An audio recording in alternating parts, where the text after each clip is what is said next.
B'siyata d'shmaya, we're going to learn Yevamot Daf Gimel. We're going to start from the Gemara, 7 lines from the bottom of Daf Beis Amud Beis. We'll just remember we learnt in the Mishnah, which was Daf Beis, almost the entire Daf Beis. We learnt there that there are 15 women that poitzrois tzoroseim, v'tzorois tzoroseim, min hachalitza or min hayibum, ad seif kol ha'olam. And just a very quick recap that what is yibum?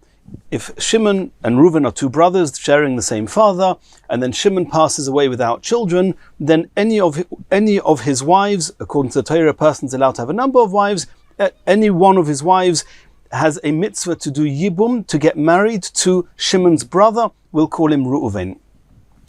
And that is the mitzvah of yibum. Normally, marrying a brother's wife, a sister-in-law, is seriously also, it's a chayav koros. However, the mitzvah of yibum overrides eishes ach and says that Reuven should marry his deceased brother Shimon's wife, or one of the wives. Now what happens if, besides for eishes ach being a wife of a brother, which is one of the ervos, one of the aroyos, which is overridden by yibum, what happens if there's another issue between one of Shimon's wives and Reuven, which is one of the 15 cases we mentioned in the Mishnah?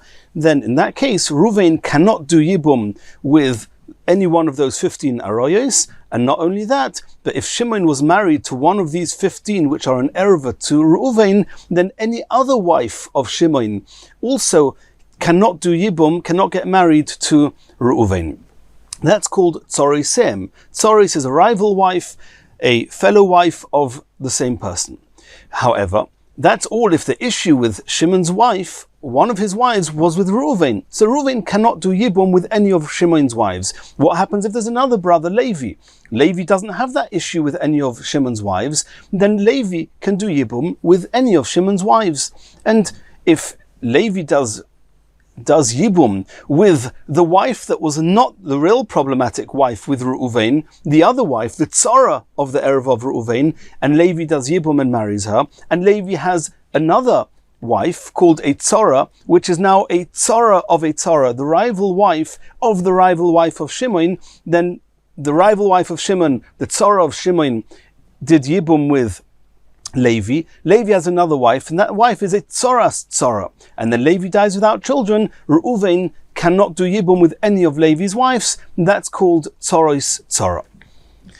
And what are these 15 women that if Shimon passes away and his wife, without children, and his wife, or one of his wives, are one of these aroyos to Reuven, the Reuven cannot do yibum, and if he cannot do yibum, there's no mitzvah of chalitza either. Then what are these 15? Well, just a very quick recap. We're not going to explain them all. We did that when we learned Daf Beis, but there's a number of groups.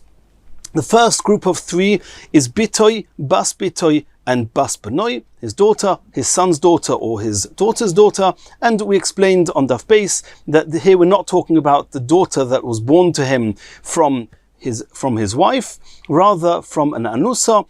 If Reuven was inappropriate with and had relations with another woman and had a daughter, a child, and then Shimon married that child, that daughter of Reuven with the oinus, and then Shimon dies without children, that is called bitoi in the Mishnah.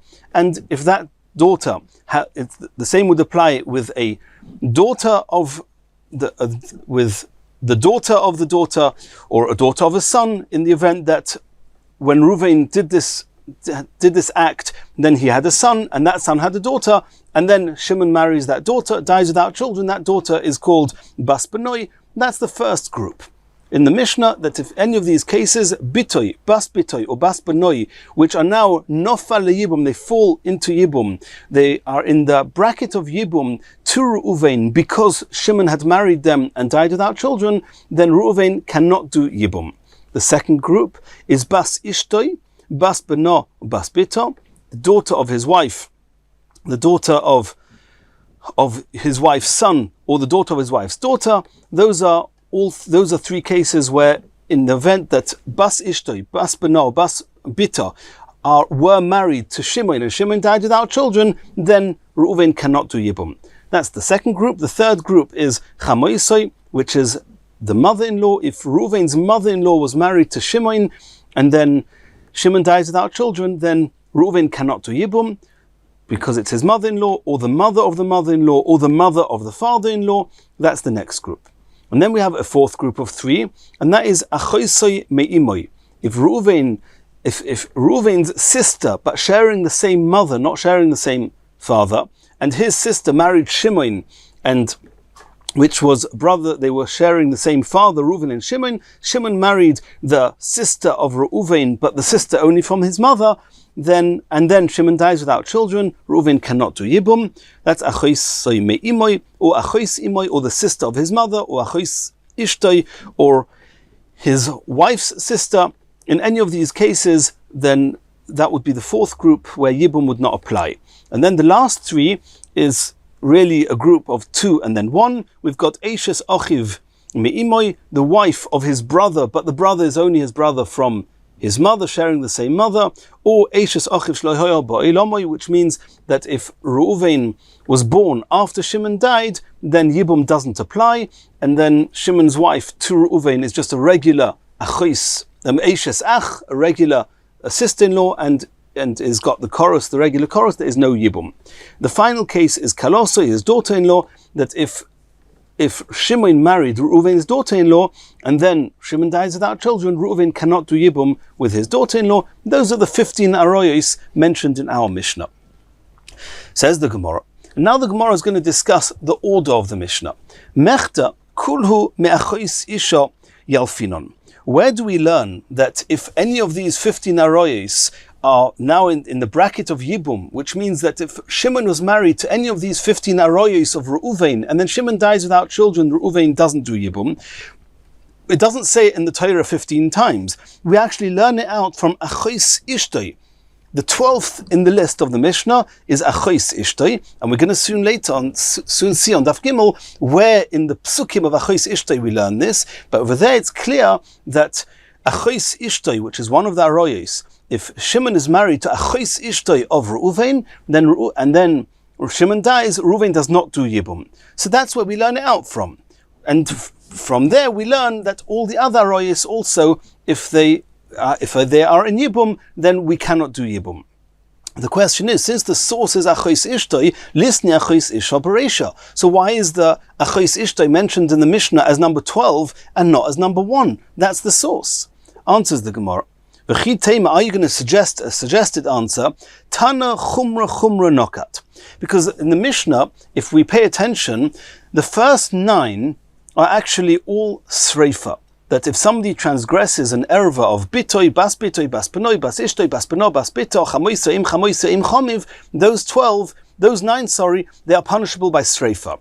And then we have after that another 5, which is achoisim imei, achois ishtoi, eshes achiv imei, and eshes achiv shelahoya ba'ilamoi. Those 5 are chayiv chorus. And the last one, kaloso, his daughter-in-law, is a chiyuv skila. So the Mishnah is saying, you know why it mentions, it doesn't put achois ishtoi, which is in the chorus bracket at the beginning of the Mishnah, is because the first 9 are all sreifa. And sreifa, according to Reb Shimon, is a more stringent punishment than chorus and skila. Reb Shimon hi de'omar sreifa chamura. Everybody agrees that chorus is less lenient than skila and sreifa. There's just a machlokas where the skila is more stringent than sreifa, or sreifa is more stringent than skila. And Reb Shimon holds sreifa is the most stringent, and therefore the first 9 in the Mishnah are the 9 which have the most stringent punishment, which are sreifa, and that might explain why achois ishtoi, which is only chorus, is not written at the beginning of the Mishnah. Says the Gemara, if that's going to be the reason, ihachi lisna chamoisai bereisha, deika sreifa bechamoisai ksiva. Okay, so you've got 9 which are chiyuv sreifa. Okay, but which is the one of these 9 where it says explicitly that the sreifa? It's actually number 7, chamoisai. So if the reason you've put the first 9 at the beginning of the list is because they have sreifa, then at least put chamoisai, which is number 7, at the top of the list, because that's the source that these 9 have sreifa. V'oid, another question. Baso chamoisai. So after chamoisai, eim chamoisai, and eim chomiv, which is the third group, it's number 7, 8, and 9. After that, why don't you write, if you say that the reason you put those 9 first and achois ishtoi afterwards is because those 9 are sreifa, what comes after sreifa in stringency? Skila. which is even before Koros. So we should go straight from the 9 of Sreifa to Kalosoi, to the daughter-in-law, which is the 15th one in the Mishnah, and the 15th one should actually become number 10, because it's the first one of it's the one of Skila, straight after Sreifa. Lisni Kalosoi to Bosor Sreifa Skila Chamura. Because after the stringency of Sreifa, the next one down is Skila, not the Koros, which is the 5 between the Sreifa group and Kalosoi, which is Skila. Elo says the Gemara, I'll explain to you the order. It's not because of the stringency, or not only because of the stringency. Elo, Bitoi, the reason that the Mishnah number 1 of the 15 is at the beginning, which is his daughter, Bitoi me'anusasoi, is given de asya midrasha chavivala. That means this concept of somebody who has relations, who marries a daughter from an anusa, somebody had relations with a woman outside marriage, had a daughter, and then he marries that daughter. How do we know that he's not allowed to marry her? Nothing to do with Yibum. But that if he does have marital relations with her, how do we know that it's Osa? And it's actually Besreifa. But how do we know it's Osa? It's a drasha. It's not written explicitly. Kiven de asya midrasha, since it's learnt out from a drasha, and it's not explicit, chavivale, because it uses the rules of the oral Torah and how to learn the psukim. We have a particular fondness of those halachas that are learned from drashas and are not explicit, and therefore bitoi, whether not in the context of yibum, just in the context of relations which are osa, bitoi me'anusasoi, is learned from a drasha. Therefore we put that at the beginning of the Mishnah. Says the Gemara, if so, kulhu nami midrasha asu. But regarding the context of Yibum, that you don't do Yibum with an erva, as we said, these 15 aroyes, which is the context of our Mishnah, all of them are learnt out from a drasha. Why is bitoi? If the reason you've put bitoi first is because it's learnt from a drasha, but all of them are learnt from a drasha. So why should one get precedence over another? Says the Gemara, there's a difference. Nehida le'inyan yibum asyon midrasha. It's true that all of them, the fact that you're not allowed to do yibum with an erva is learnt out from a drasha. However, ikar isuraihu, the actual fact that these people are not allowed to marry each other, these 15 aroyes, behed yiksivibuhu, it's written explicitly in the Torah. All the aroyes, besides for bitoi, the first one, all the rest are learnt out explicitly from psukim. And however, bitoi ikar isuro midrasha. But the daughter, me'anusasoi, the very fact that a person has relationships with his bitoi me'anusasoi is aser, that in itself is a drasha, and that's unique of these, the whole list, and therefore bitoi is first. The Omarov, where indeed do we learn that bitoi me'anusasoi, bitoi from an anusa is indeed asa. The Omar of Levi bar Avdimi. There's going to be three psukim. There's one pasuk that speaks about bas benoi and bas bitoi, which is number 2 and 3 in our Mishnah, where there it says explicitly that it's asa. Then there's another pasuk that actually speaks about his wife's daughter or his own daughter within marriage, that's asa. That we also know, that his own daughter and his wife's daughter, that it's asa. Now, and then we have the third pasuk that speaks about chamoisoi, which is his mother-in-law.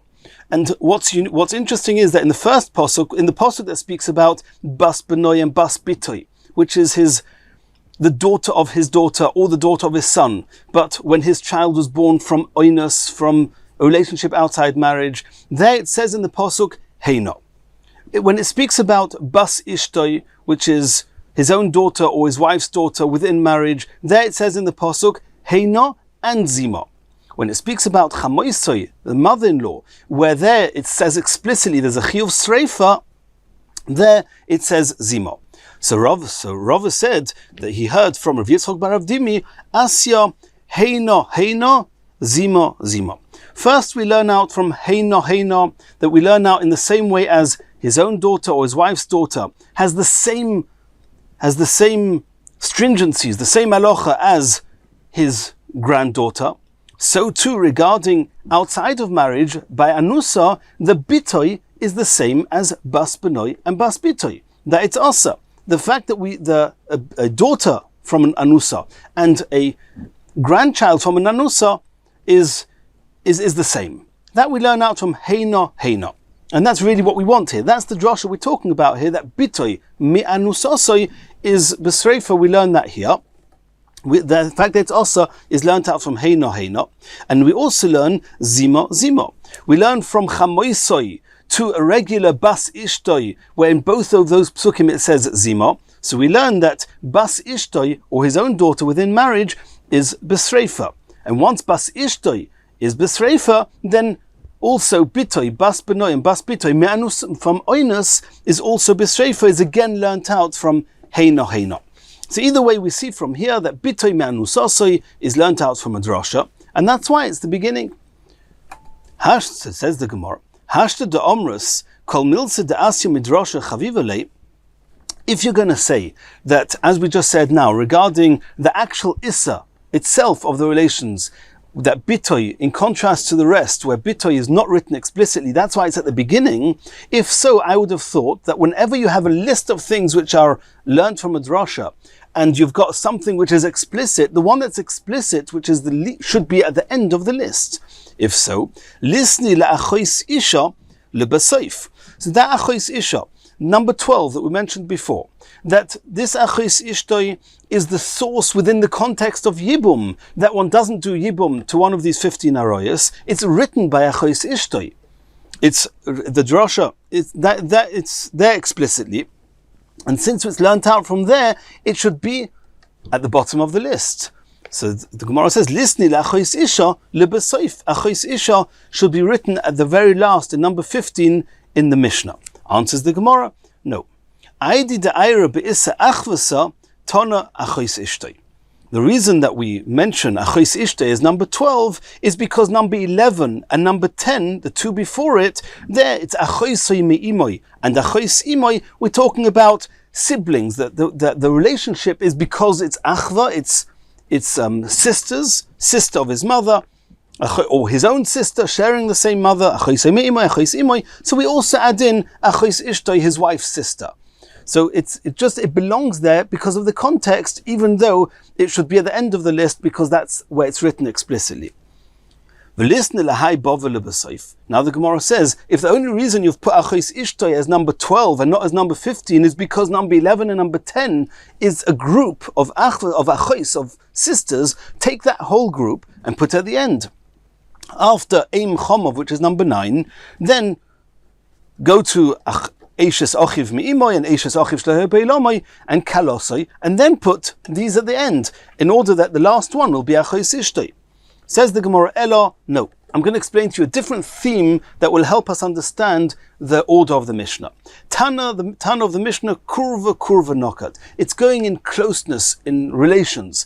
That means the closest relatives, the erva, which of the closest relatives, is higher up on the list. So first, Tana, Bitoy, Bas Benoi. The first group is his own daughter, or his son's daughter, and daughter's daughter, again, that his own son and daughter is from an anusa. They are his own blood relatives, they are his own offspring. So those are the first ones. Once it speaks about 3 generations below him, which is his daughter, his son's daughter, and his daughter's daughter, we do the same with his wife, Bas Ishtoi, Bas Beno, and Bas Bita. That's group number 2. Once we've mentioned the offspring of his wife, down, that means the offspring, we speak about the ancestors, three people who are above, so to speak, of his wife, which is Chamoisoi, his mother-in-law, Eim Chamoisoi, and Eim Chamov, and his mother-in-law's mother, or his father-in-law's mother. And then we go back to, this is the group that we're talking about now, that we go back to his own relatives now, because we started with his relatives and then went to his wife's relatives, and now we're back to his own relatives, to his sisters, achoisei me'imoi, or achois imoi, his mother's sister, and as we said before, here goes achois ishtoi, his wife's sister. Once we mention sisters,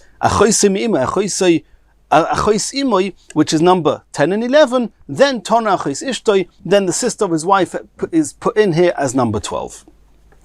Now really, Ubedinhu, Dilikadme, Lekalosoi. And the truth is that now, in the first opportunity, the first window we have to bring in the daughter-in-law, which is the next down in stringency, because the first 9 were Sreifa. It's true that we added in another 3, because of Achos Imoy, Achos Imoy, and Achos Ishtoi, which is Kurva Didate, his relatives. And they are not Besreifa, they are Bekoros. But we had to do that because of the theme we just discussed. But as soon as you have an opportunity, now we should put in Kalosoi, his daughter-in-law, which is Skila, which is more stringent than Koros. Mikame Eishes Achiv Shlohoi Beilamoi, before number 13 and 14, which is Eishes Achiv Me'imoi and Eishes Achiv Shlohoi Beilamoi. Deloi Mishum Kurvahu, because those two are not relatives at all. That means the issue is either because it's his brother sharing the same mother as him, it's his brother's wife. It's not his brother's wife is not his relative at all, or his relative or his wife's relative. And Eishes Achiv Shlohoi Beilamoi, where the issue there is nothing to do with the fact that he's a relative. It's just that the two brothers, Shimon that died and Reuven that survived, were not alive at the same time. It's not because of closeness in being relatives. And therefore, Kalosa, his daughter-in-law, really should have been before those last 2. Straight after we have the first 12, put Kalosai. Because the first 12, as we explained, are all because they're his relations, Kurva. Once we speak about siblings, that's number 10, 11, and 12, Achos Imoy, and Achos Ishtoi. Then, once we speak about that Tona Eishes Achiv Shlohoi Beilamoi, then we add in the Eishes Achiv Me'imoi and Eishes Achiv Shlohoi Beilamoi, which is also to do with his brother. It's not an erva, it's not relations because of being a brother, but it's his brother's relations. Eishes Achiv Me'imoi or Eishes Achiv Shlohoi Beilamoi.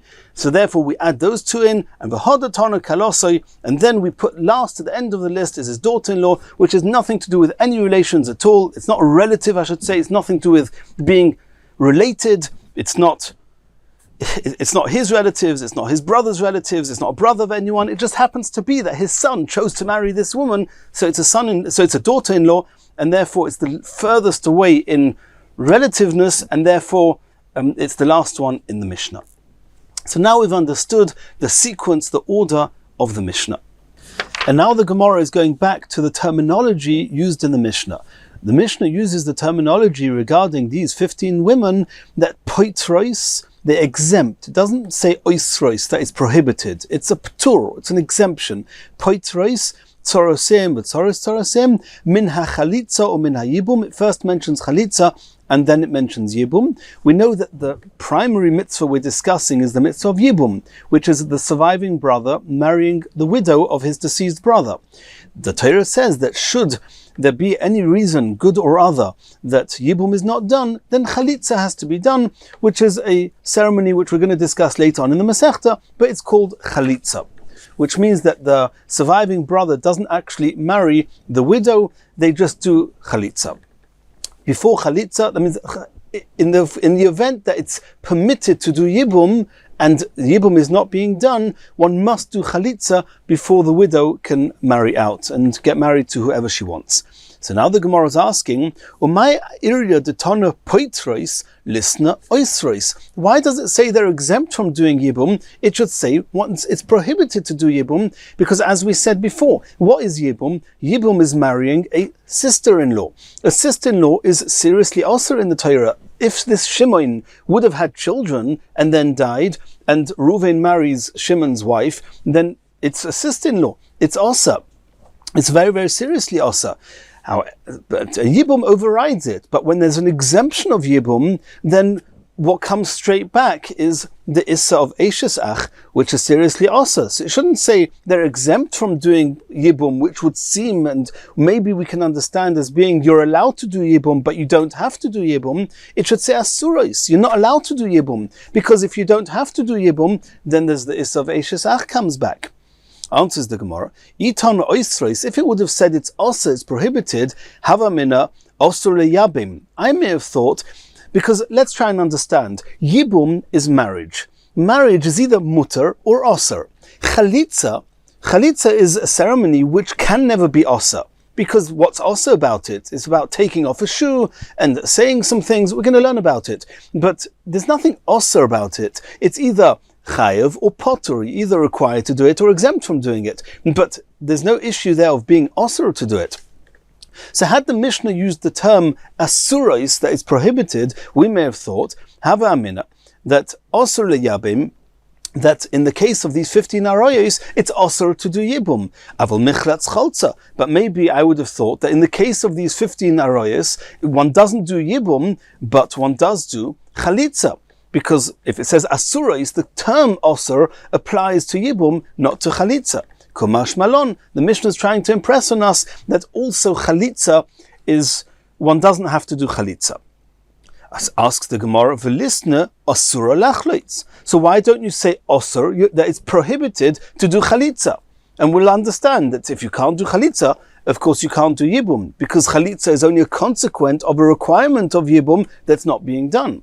Says the Gemara, you can't say the word asura regarding chalitza as we just explained. Maika Ovid, what's he done wrong? How can it be prohibited to do chalitza? It's not an aveira. It's either a requirement or an exemption, but it's not an aveira.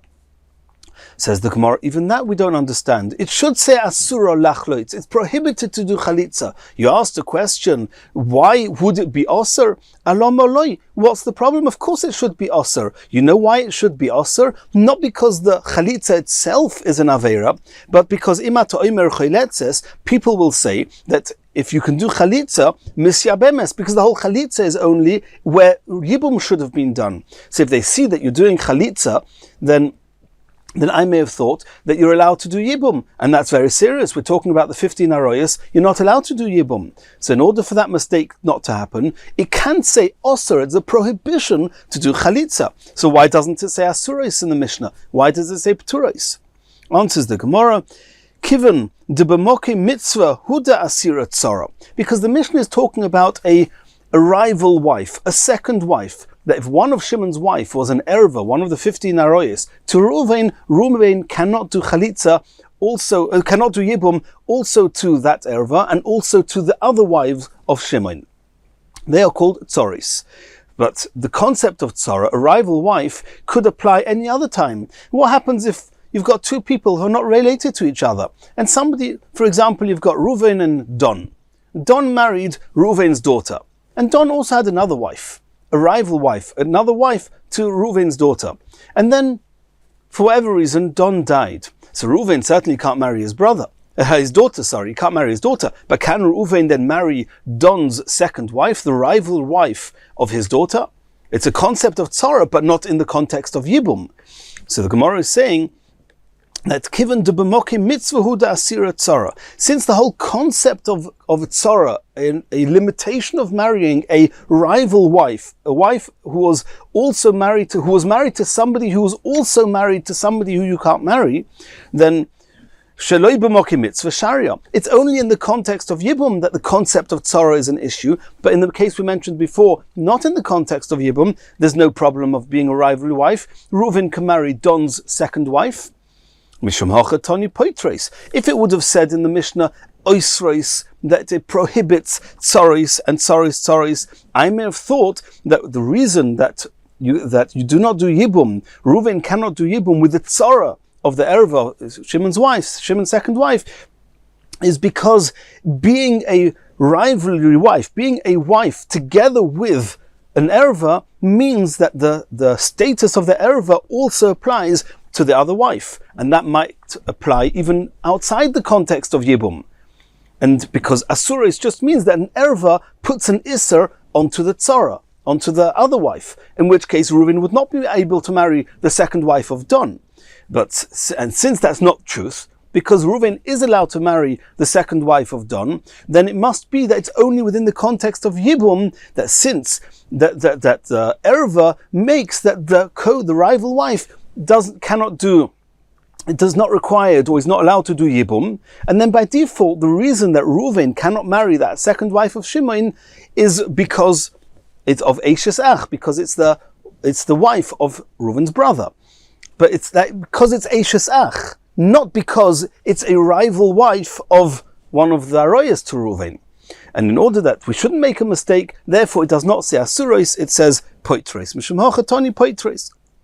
And now the Gemara is asking, Umay area detoni mina chalitza or mina yibum? Why does it say in the Mishnah that they are exempt? There's a ptur of doing chalitza and yibum. Just say, listen, mina yibum, just say yibum. Because what is chalitza? Chalitza means that where you could have done, should have done yibum, and you didn't do yibum, you do chalitza. But if you're telling us now you're not allowed to do yibum, then the whole concept of chalitza wouldn't apply. Listen, mina yibum luchudei. So just focus on the main issue, which is the yibum.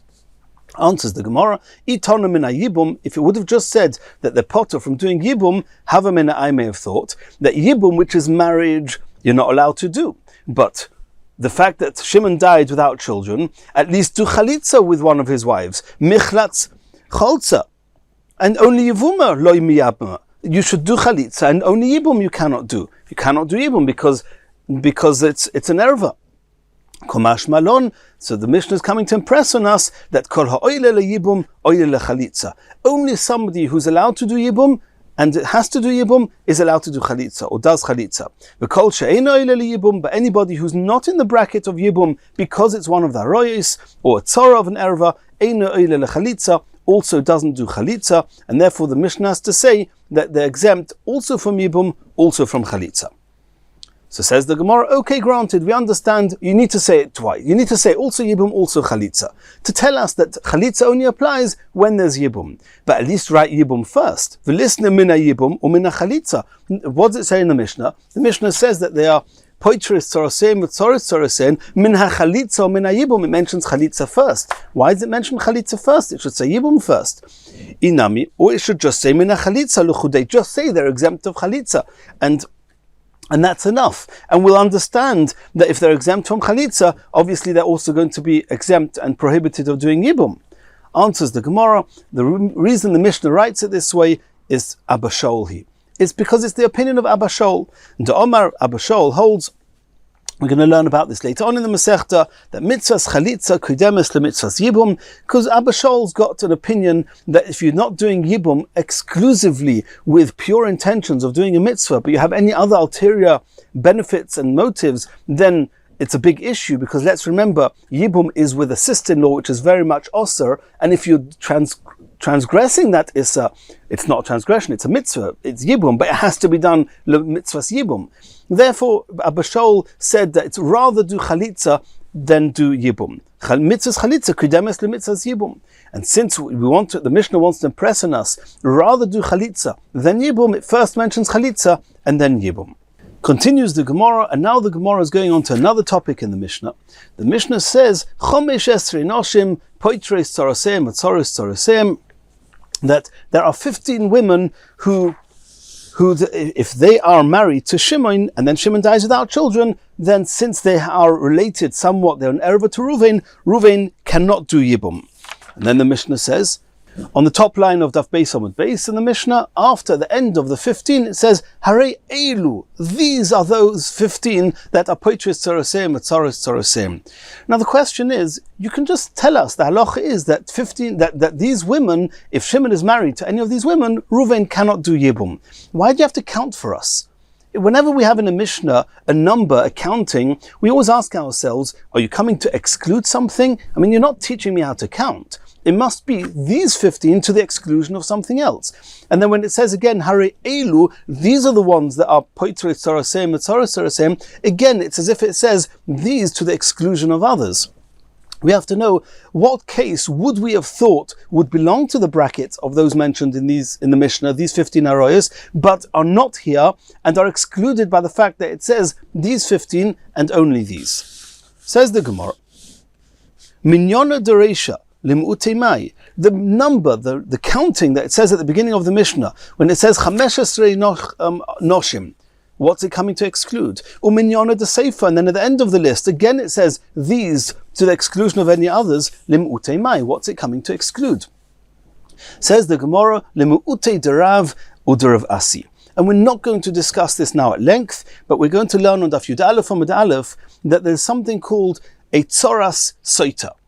Right? If Shimon was married to a Soita, and then Shimon died, then Shimon wasn't allowed to be and stay married with his Soita. So when Shimon dies without children, in the same way as this Soita wasn't allowed to be married to Shimon, one doesn't do Yibum with Reuven, Shimon's brother, will not do Yibum with that Soita. What about the Tzora Soita, the second wife of Shimon, who was a rival wife to that Soita? So Rav says that Tzora Soita, also you don't do Yibum. Uder Rav Asi. Rav Asi is talking about a Tzoras Eilenis. An Eilenis is a woman who can't have children, and if Shimon was married to an Eilenis, then the Eilenis does not do Yibum with Reuven, and Rav Asi holds that the Tzoras Eilenis, the second wife of Shimon, the rival wife of this Eilenis, also doesn't do Yibum with Reuven. So we're going to learn more about this on Daf Yud Aleph. So we've got these two cases where Tzoras Soita and Tzoras Eilenis, where we could have entertained the idea, as Rav and Rav Asi indeed did, that it's got the same bracket as all the Aroyos mentioned in the Mishnah, that Poitros Tzorosem, Tzoros Tzorosem, Mina Chalitzo, Mina Yibum. So to exclude that, the Mishnah is saying no, that it's these 15, excluding Tzoras Soita and excluding Tzoras Eilenis, that the Tana of the Mishnah holds that even though the Eilenis and the Soita will not do Yibum with Reuven, but the rival wives of either the Soita or the Eilenis can do Yibum. Says the Gemara, okay, that's very good if you're not called Rav or Rav Asi. And then you can say that the Mishnah is coming to tell us not like Rav and Rav Asi, but L'Rav or Rav Asi. But Rav and Rav Asi themselves, they're not arguing with the Mishnah. They obviously held that Rav regarding Tzoras Soita and Rav Asi regarding Tzoras Eilenis, they held that it is similar to the case in the Mishnah.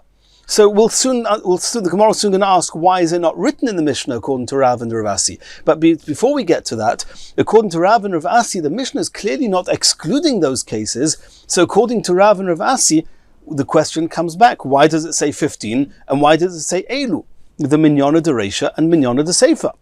Says the Gemara, if we assume that Rav and Rav Asi hold of each other, that Rav not only does he say that Tzoras Soita doesn't do Yibum, but also Tzoras Eilenis, and Rav Asi not only Tzoras Eilenis, but also Tzoras Soita, which means that Rav and Rav Asi both assume that Tzoras Soita and Tzoras Eilenis would not be excluded from the brackets of the Mishnah, so then I need two, because we have two questions, Minyana de Reisha, Minyana de Seifa.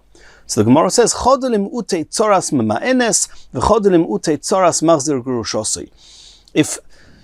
And again, we're going to learn more about these topics later on in the Masechta, but if Shimon was married to a Ktana, and then there was and the Ktana had the option, whichever the case is, had the option to say to her husband, or to this Yavam, I don't want to marry you. The question is, can the Reuven, if Shimon's wife, if Shimon was married to a Yesayma Ktana, and then this Yesayma Ktana doesn't want to do Yibum and says, I don't want to marry Reuven, can Reuven do Yibum with the rival wife of this Mema'enes? Then the Gemara is saying no, that you can do Yibum, that Tzoras Mema'enes is excluded from the case of the Mishnah, that even though in the cases of the Mishnah, the issue of one woman exempts the rival woman from Yibum and Chalitza, in the case of Tzoras Mema'enes, that's not the case. We know that when somebody divorces his wife and then she marries somebody else, and then that marriage terminates, the first husband is not allowed to remarry his first wife if she had been married in the meantime. What happens if this Shimon did an Aveira and he married the wife that he had divorced, and in the meantime she married somebody else and the person either died or got divorced? Then Shimon wasn't allowed to marry her. If Shimon then dies without children, this Machzir Gurushasoi doesn't do Yibum with Reuven. This Grusha, what happens with the Tzoras Machzir Gurushasoi? So they're saying that Tzoras Machzir Gurushasoi, you can do Yibum, and that's what the Mishnah is coming to exclude. So the Gemara says that's all fine if Rav and Rav Asi hold of each other, and they both hold that Tzoras Soita and Tzoras Eilenis are, you do not do Yibum, and then we need two cases that the Mishnah is excluding, and they are Tzoras Mema'enes and Tzoras Machzik Rushosei. Ve'i lo yisviru tahadodi, if they do not hold of each other, and Rav says that only Tzoras Soita does do Yibum, and Rav says only Tzoras Soita doesn't do Yibum, but Tzoras Eilenis does do Yibum, and Ravasi says only Tzoras Eilenis doesn't do Yibum, but Tzoras Soita does do Yibum, then they're not missing two. Then Chodelim Uti de Chavrei, if they don't hold of each other, then Rav, he'll say that one of the exclusions in the Mishnah is Tzoras Eilenis, and Ravasi will say it's Tzoras Soita. But what's the other one? The other one is Lim'ute Oy Tzoras Ma'enes, Oy Tzoras Machzik Rushosei. One of the two that we mentioned will be excluded by the number that's mentioned in the Mishnah. Now the Gemara is saying, L'Rav u'Ravasi, but Rav and Ravasi who say, Rav regarding Tzoras Soita and Ravasi regarding Tzoras Eilenis, that the Tzora is potter from Yibum and Chalitza, listen, why is it not written in the Mishnah together with all the others? Says the Gemara, Lefisha Eino b'Tzoras Tzora. Because in contrast to all the other aroyas that mentioned in the Mishnah, the issue with all the aroyas is that Shimon was married to somebody besides for a rival wife, but who was married to somebody who was an erva to Reuven, but wasn't an erva to another brother, another sibling, to Levi or to Yehuda. So then we have a case where Shimon was married to a woman that Reuven couldn't marry, and had a second wife. So Reuven doesn't do Yibum with either, but Levi can do Yibum with any of the two wives of Shimon. But the Mishnah says that if Levi does Yibum even with the rival wife of the one that couldn't do Yibum with Reuven, then Levi's allowed to marry them. And if Levi then had a second wife, and then Levi dies without children, that second wife is called a Tzoras Tzora to Reuven, and Reuven cannot do Yibum with the Tzoras Tzora. And the reason that can work, and as we said, Ad Soif Olam, you've got as many brothers as you need, and as many as there are, if one marries the next, as we explained when we learned the Mishnah, then in all those women, Reuven cannot do Yibum. But that's all because the issue was just with Reuven, and therefore there could be other siblings that can do Yibum. However, in the cases that we're talking about here, Tzoras Soita and Tzoras Eilenis, the problem is not with Reuven, the problem was something that was not right with the relationship with Shimon who had died and the wife. Either she was an Eilenis or a Soita. And therefore it's going to make no difference, and in exactly the same way as Reuven cannot do Yibum, none of the siblings can do Yibum. If none of the siblings can do Yibum, you'll never have a case of Tzoras Tzora. And therefore, since our Mishnah is talking about cases of Tzoras Tzora, then these are not mentioned in the Mishnah. And now the Gemara is continuing to the next topic. We need a source. We've now understood the terminologies in the Mishnah, we've understood the order of the Mishnah, but the actual halachas. There's a mitzvah in the Torah to do Yibum, to marry your brother's wife, if the brother died without children. But you're saying no. If one of his wives are one of these 15 ervas to Reuven, Reuven cannot do Yibum, not only with that wife, but with any of the rival wives that were married to the deceased brother. The question is, Minoha Nemili, what's the source? Where do we know in the Chumash that erva and Tzoras Tzorasa is always potter from Yibum? Says the Gemara de Tonu Rabbanon. We learned in a Brisa that it says in the Pasuk, V'isha el achoisa loisikach litzroir legalois ervosa oleo b'chaya, which means that you're not allowed to marry your wife's sister. That means anybody, even if you're not married to that wife anymore, all the while the wife is alive, even if you divorced her, you're not allowed to marry any of her sisters. Loisikach litzroir, you're not allowed to take one of the sisters as a second wife, legalis hervasa or leo b'chayel, on during her lifetime, which means all the while that your wife, the wife you had first, is still alive, you're not allowed to marry any of her sisters. The question is, why is it not enough to say b'chayel all the while she's alive? Why does it have to say oleo on her? Oleo ma Talmud loimar. What is the pasuk coming to impress on us when it says the word oleo? Answers the Gemara, because it says in the Chumash, Yevamot, that's the parasha of Yibum we're talking about. Ki yeshvu achim yachtov, if you had two brothers who were brothers of the same father, and they're brothers from the same father and they were alive at the same time, and one of them died, and he doesn't have any children, the widow should not marry out to a strange person. The Yovam, which is the brother of the deceased person, should marry her. He should do Yibum and marry her. So since it says in the Pasuk, even though you're not allowed to marry your brother's wife, in the event your brother had children, it's an erva. If he didn't have children, then you marry her. Sheme'ani, I may have thought, afilu ba'achas mikol aroyis, even if besides for being a sister-in-law, it's any of the other aroyis mentioned in our Mishnah, there's a mitzvah to do Yibum. Mikol aroyis, ha'amuris batira, a kos of medaber. Maybe the pasuk that says Yavama Yovei Elel, that you have to marry the widow and do Yibum, is even if it's one of these aroyis. Therefore, ne'emar kan, therefore, it says in the first pasuk we mentioned, by Achois Isha, by his wife's sister, it says the word Oleho, as we saw Oleho b'chayel. And regarding Yibum, it also says in the pasuk Yavoma Yovoi Oleho. Again, it says Oleho. So we will learn one from the other. Ma lahalon, in the same way as the Oleho, it says by Yibum, is b'mokim mitzvah. It's talking about mitzvah. It says Yavoma Yovoi Oleho. That's the mitzvah of Yibum. Afkan, so too the pasuk that says you're not allowed to marry your wife's sister, Achois Ishtoi, which we'll remember was number 12 in the Mishnah, Afkan b'mokim mitzvah. So too when it says that you're not allowed to marry your wife's sister, it's talking about even when it's a mitzvah, even when it's Yibum. So you see clearly from here that number 12 in the Mishnah, Achois Ishtoi, you're not allowed to do Yibum because it's an erva. And it says in the pasuk, V'isho el achoisa lo yisikach litzror legalu servos oleo b'chaya. Says the Gemara, okay, you found a source that you don't do Yibum if that means Reuven cannot do Yibum with the widow of Shimon if that widow is Achois Ishtoi, is a sister of his wife. Ve'eini Elohi. So, but I only know that you don't do Yibum with the Achois Ishtoi. Tzaraso minayin. If Shimon, besides from marrying Achois Ishtoi of Reuven, also has another wife, and then Shimon dies without children, so we've now learnt in the pasuk that the Achois Ishtoi cannot marry Reuven, you cannot do Yibum. But how about the second wife of Shimon? Can Reuven do Yibum? So now Mishnah says no. Tzarosei and Tzaras Tzarosei, you cannot do Yibum. Where would be the source for that? Talmud Lema says in the pasuk Litzrer, that the word Litzrer is similar to the word Tzara, to be a rival wife, that it's also asa, not only the Achois Ishtoi, but also Litzrer, the Tzara of the Achois Ishtoi, also you don't do Yibum.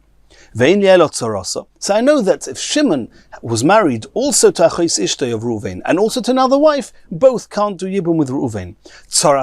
But what happens if Levi marries that co-wife, that rival wife, and then Levi has another wife, and then Levi dies without children, that Reuven doesn't do Yibum with either because it's Tzaras Tzara? Minayin, what would be the source for that? Talmud Lema, since it says the word Litzroir v'loi Lotzor, it would have been enough to be Lotzor, to say that it's don't take her as a second wife. What's Litzroir? Two reishes, to tell us that it's even Tzaras Tzara is Asa.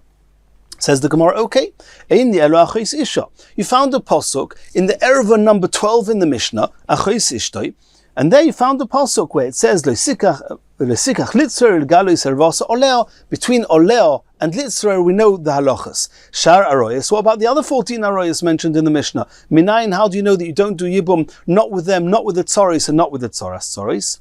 Answers the Gemara Omrus. We learn it out from Achois Isha.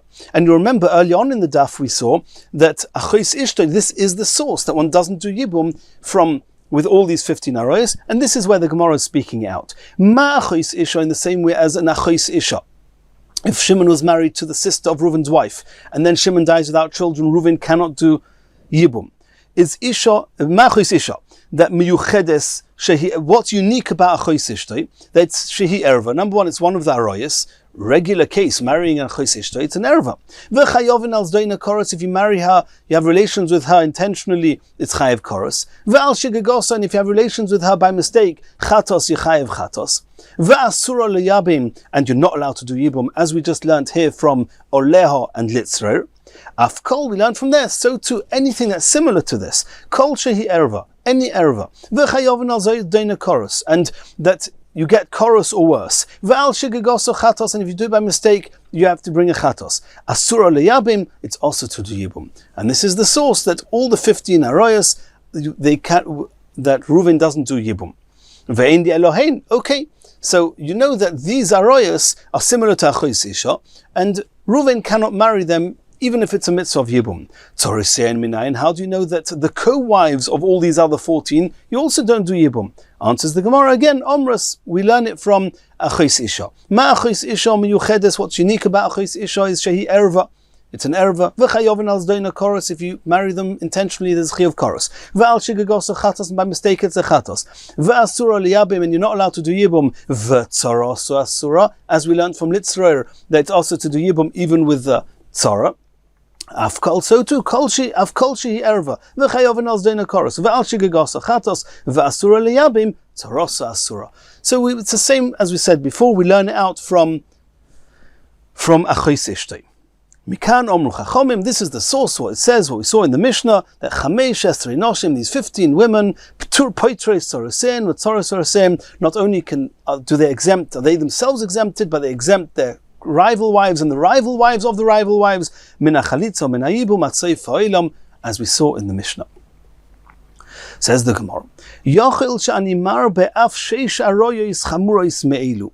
We're going to learn later on Daf Yud Gimel that there are 6 ervas which are even more stringent than the ones mentioned here, and to the extent that with those aroyas, it never applies to the context of Yibum, because Yibum means Shimon married these people that were an erva to Reuven. Shimon died without children. Reuven cannot do Yibum, but Shimon was allowed to marry these people. Shimon was allowed to marry Reuven's daughter, Shimon was allowed to marry Reuven's mother-in-law, etc. So Shimon was allowed to marry her, and then Shimon died. We have an issue with Yibum with Reuven, and Levi, for example, can do Yibum. However, there are 6 cases where, for example, which we're going to see on Daf Yud Gimel, where it's not possible because Shimon, it's a type of relation which is also for anybody to marry. Any of the siblings can't marry. It's to do with the close relationship between all the brothers and those aroyas, and therefore Yibum would never apply. That's right. So those cases, which are the chamurais mimeno, those 6 which cannot happen in the parasha of Yichud, in the parasha of Yibum, what will be if somebody else marries them? You've got one of these sheish aroyas on Daf Yud Gimel Amud Aleph, and let's see what they are. It's a Mishnah there. The Mishnah says, Sheish aroyas chamurais me'elu, mipnei shenesuos lacherim, because they can marry somebody else, but they cannot marry any of the brothers, for example, imoy, a mother. There's no such thing as Reuven and Shimon, of Reuven, if Shimon marries Reuven's mother. There's no such thing, because Shimon's mother is Reuven's mother. So Shimon can't marry his mother, and therefore in no context we will say he married his mother, died without children, can his brother do Yibum with the mother? There's no such thing. But what happens if you've got the mother, for example, and this mother married somebody else? That's okay. She can marry whoever she wants. If she's not married anymore to her first husband, she can go marry to whoever she wants. And that person had a second wife, a rival wife, and then that person died. Are these kids, is Reuven, Shimon, is anybody allowed to marry the rival wife of one of these 6 very serious ervas? That means, do we use the concept of tzara outside, that means the prohibition of tzara outside the context of Yibum? So the Gemara says, Yochel shani marbe af sheish aroyis chamuris me'elu shehiu tzorosei masuris. I may have said that from the psukim where we're seeing in the psukim that you're not allowed to marry a tzara, as we learned from Litzroyer, the tzara of an erva. Maybe it's even not in the context of Yibum. Maybe those tzaras will be asar. So we say no. Omra ma achois ishtoi. Again, we're learning everything from achois ishtoi. Just like in achois ishtoi, is miyuchedes, it's unique, shehi erva, v'chayovin al zdoina koros val shigagos chatos, ve'efsher li nosei la'achim. And what's unique with achois ishtoi is that Shimon may have married achois ishtoi of Reuven, but that will not stop Levi doing Yibum, because it's no problem with Levi.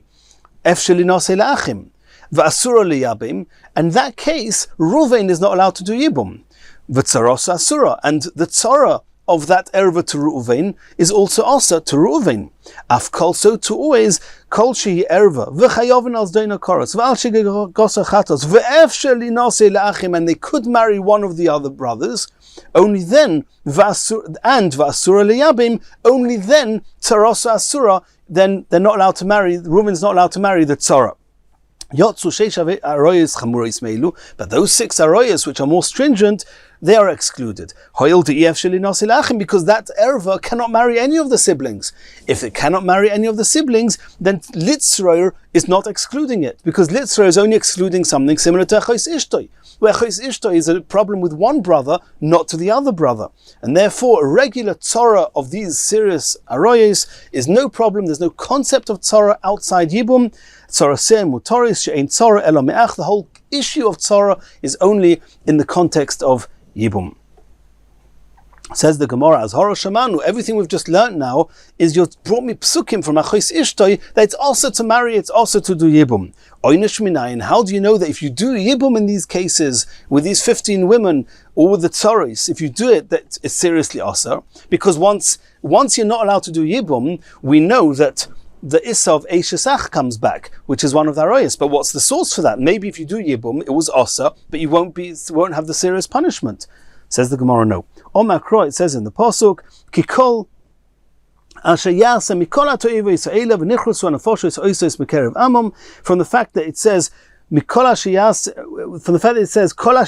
Mikol Atoiva Yisraelu, if you do any of these abominations that you're going to be punished with k'v'nichrusu anafoshes, you get koros. That includes any form of eishes ach, which is not in the parasha of Yibum. In any case where you marry your brother's wife, not where there's a permission with Yibum, then the avera of koros comes back, and that is the source. And in Yitzchok Hashem, in the next Gemara, we're going to continue from here.